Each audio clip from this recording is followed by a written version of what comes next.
name's Justin, and I'm the head coach of Refuge Martial Arts. I have the beautiful joy of teaching over hundreds and hundreds of children the beauty of martial arts. I teach Jiu-Jitsu, boxing, kickboxing, you name it, we do it. It's awesome. It's my absolute dream job. I have never been more blessed than I am right now to be able to go and teach these things. It makes me so happy. So I wanted to, when I was approached about the TED Talk, was how do we teach, like, what do I want to say that I could give you all to take home? What could you actually take away? And for me, how to have a life worth fighting for, the answer is pretty simple. You should be doing martial arts. That's just it. Right? You should be doing it. It is the best thing that can be happen to your life, right? And what I'm going to do is I'm not going to tell you necessarily about the moves and the things and the stuff that we do, the punches and kicks, but I'm going to give you 3 skills that I got over my life and tell you about how it affected my life and how it can affect you too. So hopefully by the end of this you'll go, man, I really want to sign up for a class, and you go try to your local dojo, right? So there are 3 skills that we got to think about. One is the skill between differentiating an opponent, an enemy, a friend, right? Which is what I call social framing, and something we do very well in martial arts. The second skill that we like to work on, or you could get from martial arts, is the skill of using external motivators to turn you into an internal motivator, right? How do we use habits to form the basis of our identity, right? And martial arts does really well. Everyone knows the belts, right? Everyone knows some guy who was a karate black belt at one point. My uncle did.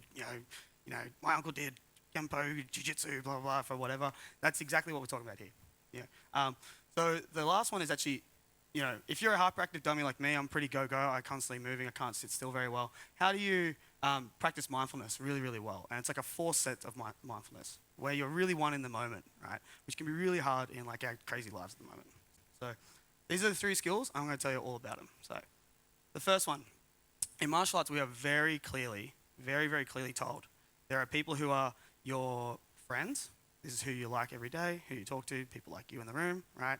You have your opponent, right? Your opponent is somebody that you are actually fighting and combating against, right? But there's no malice. The difference between an opponent and the third option is an enemy. An enemy is somebody who really wants you, has malice for you, has something bad against you, bad intentions, right? An opponent, we never want to have our emotions tied to it. Because once we get emotional, we start to see red, things go crazy, you're going to lose, right? You're not going to stick to the game plan. So in our mind, whenever we learn about martial art and we're learning about self-defense, it's like, okay, you need to scan the room, see who's your friends, see who your opponents are, and who's your enemy, right? And that's a pretty useful skill if you think about it, right? If I entered this room right now, well, I feel like everyone's pretty friendly. I think everyone's pretty nice. I don't think I've got an opponent. Maybe it's like one of the other speakers, so I can be a bit better than them. I get that. It's a little bit healthy competition, right? But I don't think anyone here is an enemy. Is anyone here want to come and hit me? I hope not, please. I'd try to avoid that, right? So we'll do this very, very well, and we can use this same skill to apply to all sorts of things. This is me and my brother. I'm the guy on the right, not that guy, right? And you can probably tell. So we've been doing martial arts forever. I've been doing martial arts since I was a little boy. I was about 4 years old when I first started karate, right? And it was magical. To me, it was everything. I was always obsessed with stuff. When I was probably that age, I was obsessed with trains. And then eventually karate came along because my mum needed to put me in something, so I just got my energy out, and I loved it. I trained every day. I'd be sitting there, doing all the moves. I loved it. Unfortunately, the boy that's in this photo, it wasn't really the best situation for a child to be raised, right? I had like any good deadbeat dad, we had any good like origin story, right? There's a villain, there's an opponent, right? There's an enemy. When I was probably about 5 years old, I came home from karate practice one day, and my dad, under the influence of a certain substance, decided that, hey, show me your karate moves, mate, and I'd do it, and he just went, bam! And I was 5 years old. I was crying and crying and crying. To this day, I even think about it and I start to tear up a little bit because it's really like super intense, right? This person I trusted really took that all away from me. And so I'm sitting there and I go, man, I'm afraid. And I really turned into myself. And what ended up happening is he ended up, like any good deadbeat dad, he ended up leaving, and he sort of, in my mind, I got really, really consumed, right, with just hiding myself away. And I got really into Pokemon. That was my thing. So as you can see here, this is the first day I started Taekwondo. A few years later, he had been gone. My mum said, I'd put on a lot of weight. I was super into Pokemon. I wasn't talking to people. And she said, you need a male role model. You need somebody in your corner. You need someone to help you. and she put me up into a Taekwondo class. I look a little different now, as you can see. That's the day I signed up. I was a pretty chunky little dude. And what ended up happening, that was 18th of April 2007. I started doing Taekwondo and I loved it. I was obsessed. Everything I wanted to do was just Taekwondo. Every damn day. It was the bomb, right? In particular, I love the sparring aspect. The sparring aspect is when we're like physically fighting somebody and using the techniques against them. And when I first started sparring, I was really bad. What actually really was going on was I'd see red and I'd just go like this, and I'd just try and hit whatever I could. And my coach was really good at seeing me down one day. And he said, Justin, this person that you're fighting is not actually your enemy, they're your opponent. Think about how can we how do we deconstruct their game as opposed to think about just trying to kill them. And that was really eye-opening for me. I was only, 12 or 13 in this photo, right? So it was really eye-opening for me. It gave me a real skill.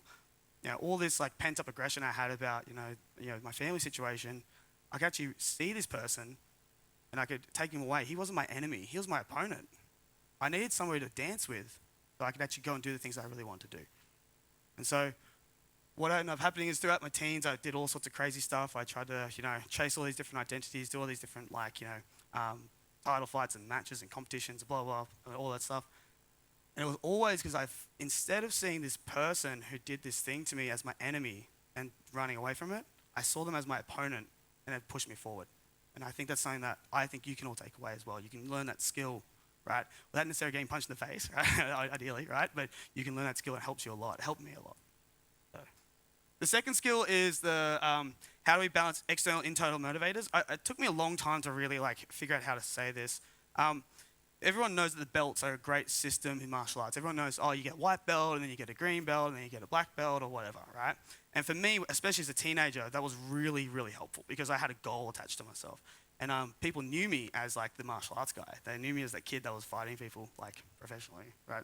Not just in the schoolyard, right? But they knew me as this person, and I had these titles, and that attention was awesome. It was everything I wanted when I was a teenager, and it was all the wrong stuff. Because that type of attention where you're chasing titles, it's pretty frivolous. It's a bit, it doesn't really give, it's not the juice. It's not the juice. But what it did give me is it kept me in the game, and it kept me moving towards something. And so that skill is really important. And this is December 19, 2021 is when I got my black belt in Brazilian Jiu-Jitsu. So there's me in the middle there. I got kicked in the head and I had a big cut, and it was really not pretty. And then this is my brother Matthew. He was in the photo before. He looks a bit he's bigger now. And then that's my mum. That's my beautiful mother who raised me and my brother and did amazing things. She's an incredible person. This is my stepfather, who she finally found love and now has that, which is awesome too. And that's my coach Liam, who is a massive part of my life, or was a massive part of my life when I was working for him, and he taught me everything about martial arts and taught me everything about how to do this. So I was really glad. And the guy in the end, I don't actually know. I don't know who that guy is. He just sort of turned up for the photo. So when the black belt was really interesting because I'm sitting there thinking to myself, finally I got this thing I've been working on for 12 years. I started jiu-jitsu when I started jiu-jitsu here, right? This was about 12, maybe, that was 14 years ago. That would have been 2009, I reckon, yeah. So I was a pretty scrawny kid. It wasn't wasn't overly athletic. I was really into my Taekwondo. I'd had my black belt at that point. I remember going into the class on the first day and doing my moves in the corner, being like, stop. I'm going to kick this guy's butt. I'm going to go into this new school, and I thought, I'm going to show him what's what. Right, there's a new coach in town. I thought, you know what? I'm going to show him. Right, man, I'm 14. I can bash him. Easy, right? Anyway, he ended up kicking my butt the first day and really showed me what jiu-jitsu is all about. And, we'll talk about that at another talk sometime. But jiu-jitsu is an incredible martial art that I've now been doing for, 15 years. And it's the basis of what we do at our gym. And the black belt, during this time, I was going off and competing, and I had all these great people around me, but I was chasing titles, I was chasing things. And then when I finally got the black belt, I looked at myself, and I was so relieved, and after about 30 minutes later, I was over it. Oh man, this sucks. This doesn't give me what I wanted. I traveled all over the world. I went to China, I went to Myanmar, I went to, which we'll learn about later, I went to Thailand. I traveled and trained everywhere just to get the best I could be so I could be the black belt. Now I'm a black belt. People will respect me, right? And I got it, and then it sucked. No one cared, right? You know what? That was so much relief. So I realized I never needed the black belt at all. The black belt was nothing. It was just a piece of felt. I could buy it on Taobao, right? You know, I could have just bought it on Taobao. I would have saved, 15 years and traveled all over the world and all that sort of stuff. It would have been incredible. But, that moment of realization doesn't come until it actually happens to you, right? It's all very easy to say, hey, just go buy it on Taobao. But, when you actually put the 15 years worth of work and someone recognizes you, says you have done it, right? That's really important. That's really powerful. So I think, again, I really want to stress the fact that if you study martial arts, you will be chasing these artificial, these silly goals of these little belts, but it gives you so much more in terms of teaching how to work towards a goal. And that's in particular for children really, really important. The last one is how to practice mindfulness for hyperactive dummies like me. I'm super go-go. I can't sit still. I just literally, if you saw me outside warming up, I say warming up because I'm literally shadowboxing. I'm so nervous. Oh my God, what am I going to do? Right? And I was skipping around, and mindfulness is this state where we look at ourselves and we sort of take it in as a moment. We're in the moment. Nothing else is sort of thing. No, there's no the guy that cut you off. You don't think about him anymore, right? This is what we want. We want to get into a state of flow, right? And particularly with sparring, we want to make sure that we're solely focused on the person that's in front of us, not what's happening over here, because this is the problem that's actually trying to physically kill me, right? There's hierarchies of danger. The guy that cut you off doesn't matter as much as the person trying to strangle you right now, right? So it's really important that we have this. And if you don't like to sit down and meditate and do all these other things, which is totally fine and fair, having a partner try and strangle you is a good way to, get into a mindset, right? So I went to Myanmar in 2019. It is a gorgeous country, absolutely beautiful. If anyone doesn't know, it's Burma, formerly known as Burma. I went there to go learn the local martial art because I love this stuff. I go to a new country, learn the martial arts everywhere. Letway, which is the local martial art of Burma, is a type of kickboxing which is bare knuckle, right? They can use elbows and knees and throws, and they're defined by the ability to the legal rule of being able to headbutt somebody. And I thought that was sick. That was so cool. I want to learn how to do that. I want to learn how to headbutt somebody, right? No one else does that, right? So I flew in, and it was December 23rd, 2019. Gorgeous, beautiful, middle of summer, just everything's going perfect for me. I find a gym, and the coach really loves that I have come all the way from China to train with him. Tutti Letway was one of the first one of the first Letway gyms in the local area that actually established themselves. But when you say establish themselves, it's a bunch of tires on a concrete floor, right? It's not very big timer. But he really appreciated me flying in and paying the train and doing all the stuff. So they invited me to the Lunar New Year festival where the actual fights would occur. It was awesome. I was in their front row. The kids are going crazy. The fights happen in this ring.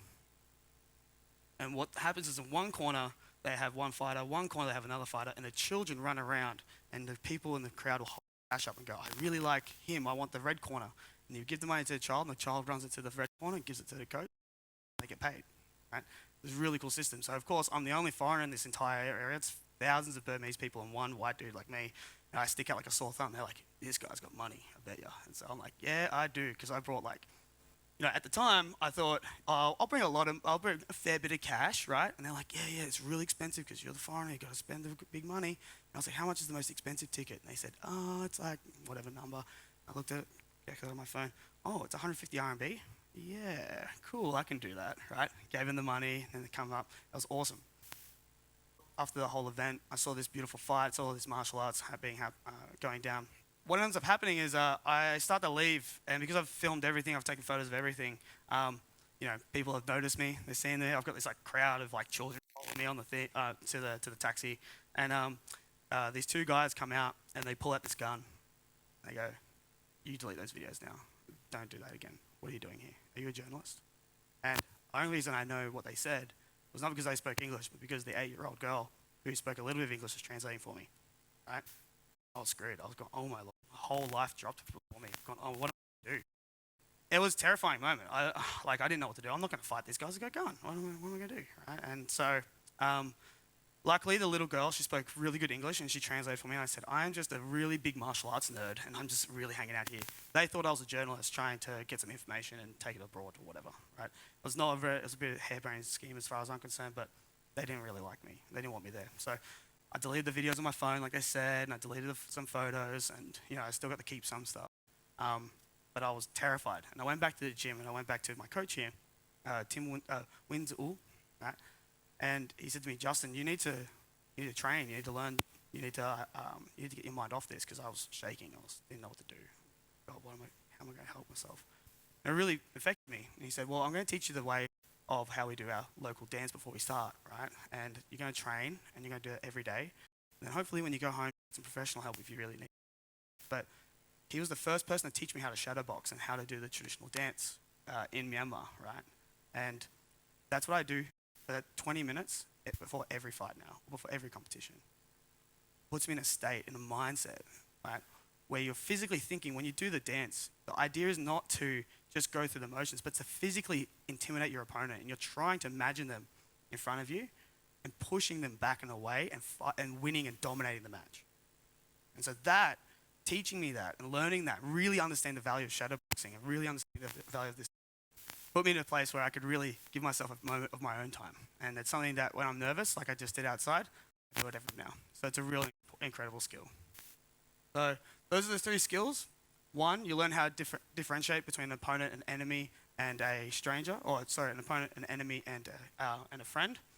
You use external motivators to give yourself internal motivation towards your goals, and you can learn how to practice mindfulness without having to sit still, which I think is really important. Right? Thank you so much for your time. Hope you guys have a lovely trip.